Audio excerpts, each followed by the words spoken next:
In this short video, I'd like to unpack AIM Academy's mission statement for you. Our mission statement is our roadmap. It shows us where we're going. It helps us decide what to do and how to do it. Our mission statement is very important. We align or are trying to align our organization, our policies, our procedures, the courses we teach, how we teach those courses with our mission statement. It guides our decision making. So it is my goal that our staff, our faculty, and all of our families really understand AIM Academy's mission statement. It was crafted over time with a lot of thought and deliberation. So it is a core foundational document or statement that we should all be familiar with, and I want to unpack it for you so you understand what the logic is or what the intention is behind each of the components of AIM Academy's mission statement.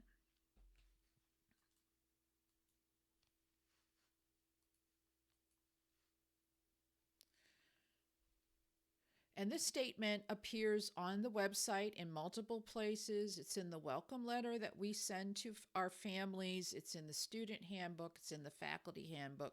So we really want to put it in front of people and have it not be far from our thinking. Again, as you're making decisions. And as you work through this course, we're going to really be equipping you to fulfill the mission statement. So if you do not feel that you're really aligned with our mission statement, none of us are ideally aligned yet with our mission statement. And that's part of what the professional development that we provide here for you is aiming to do, is to help us be better equipped to achieve our mission. So AIM Academy Online offers introductory and college prep online classes that combine the flexibility of homeschooling with the best research-based practices for 21st century learning. Our aim is student success as measured by academic achievement, increased interest in learning, and personal satisfaction in reaching their goals. So let's take this one at a time.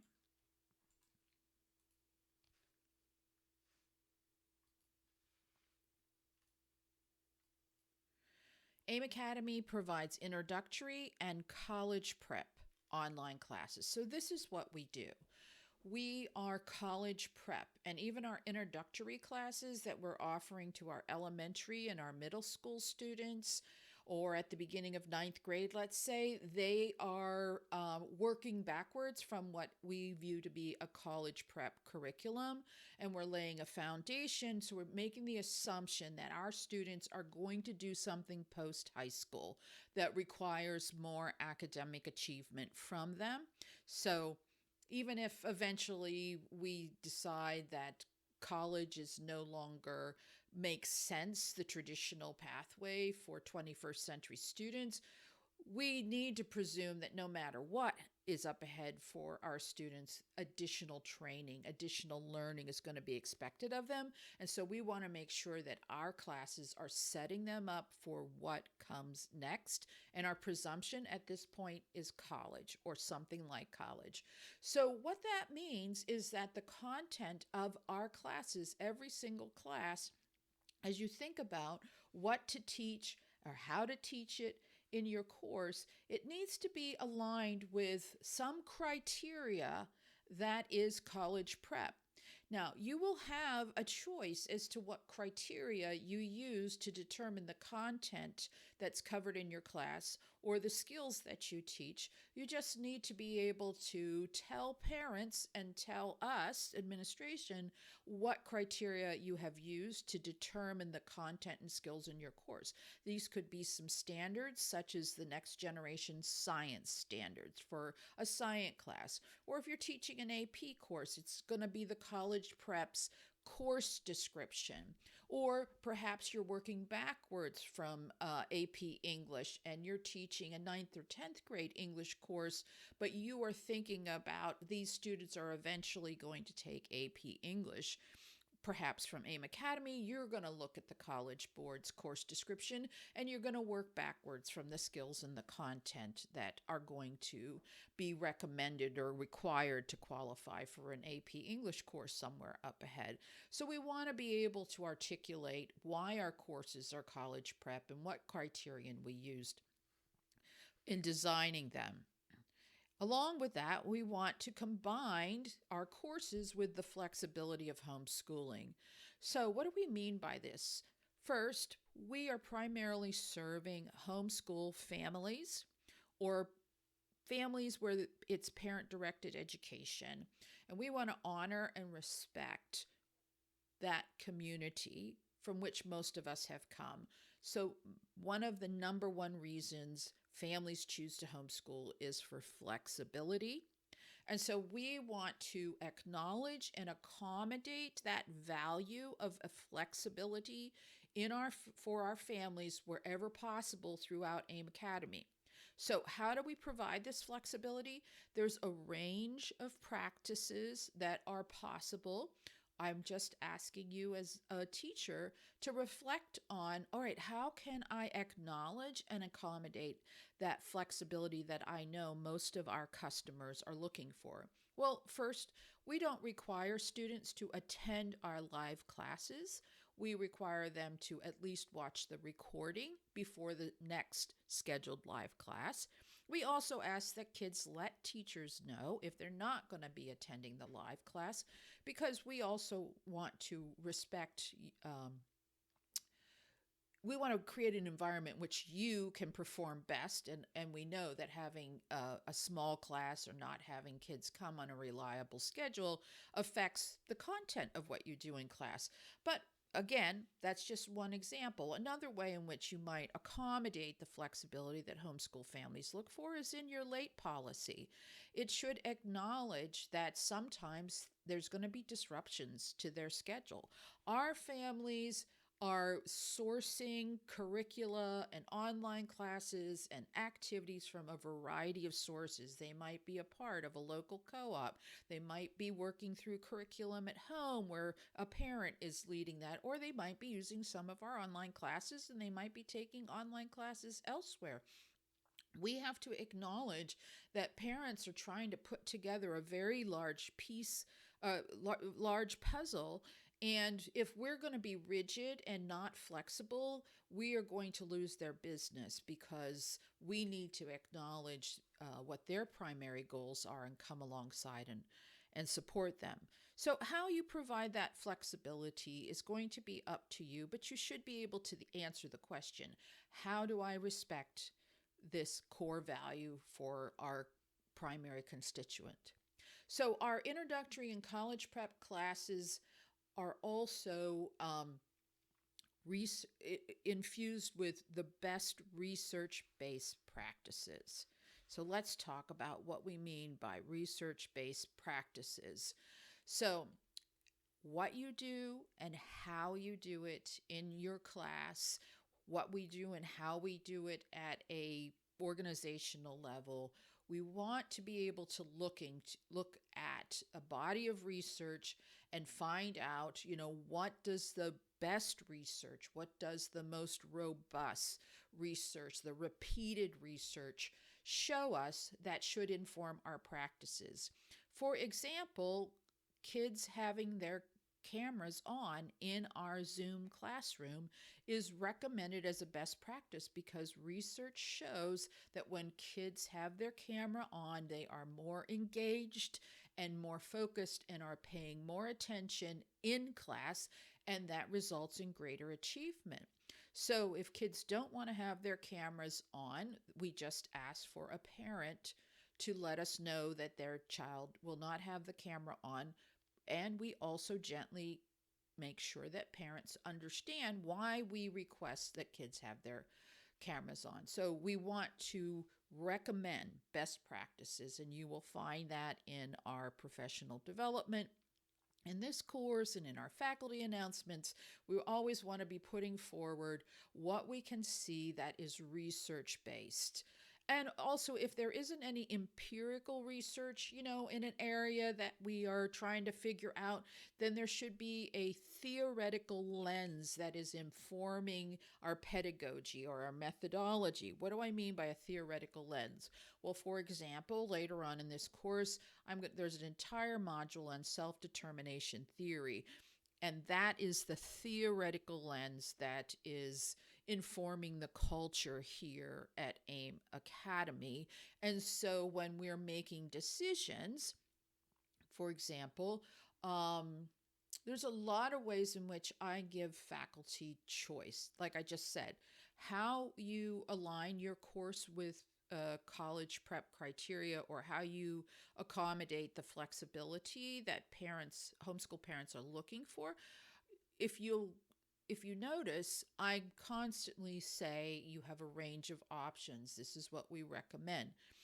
Self-determination theory says, and their research behind that theory um, supports the idea that when we as teachers or people in authority dictate and require something of our students or of our personnel who we're trying to influence, that when we require it and we are enforcers, it undermines intrinsic motivation. And so there's less energy, there's less success in the end from personnel in terms of fulfilling that requirement, or less engagement from students when we as teachers are saying you must do it this way.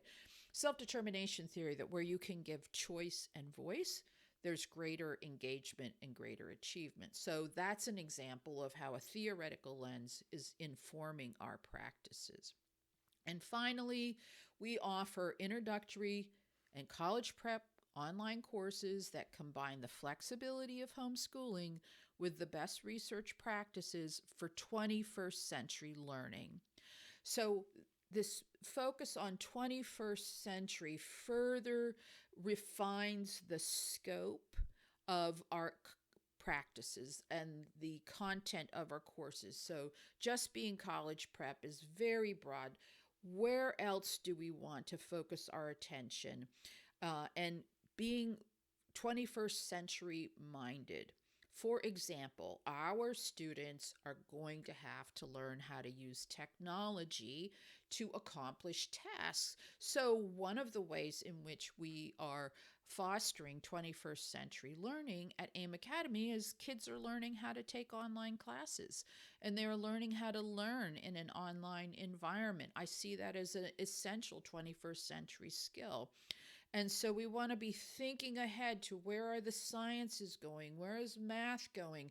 How is written communication in our English classes going to need to be understood and presented in the future? Maybe kids need to learn how to blog and to write emails in our English classes, for example, as opposed to, back in the day when you're taught how to compose a business letter. I mean, that's just very 19th, 20th century.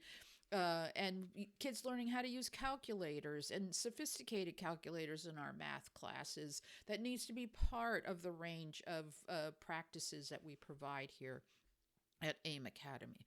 So moving on now to our aim. What are the outcomes that we are looking for at AIM Academy?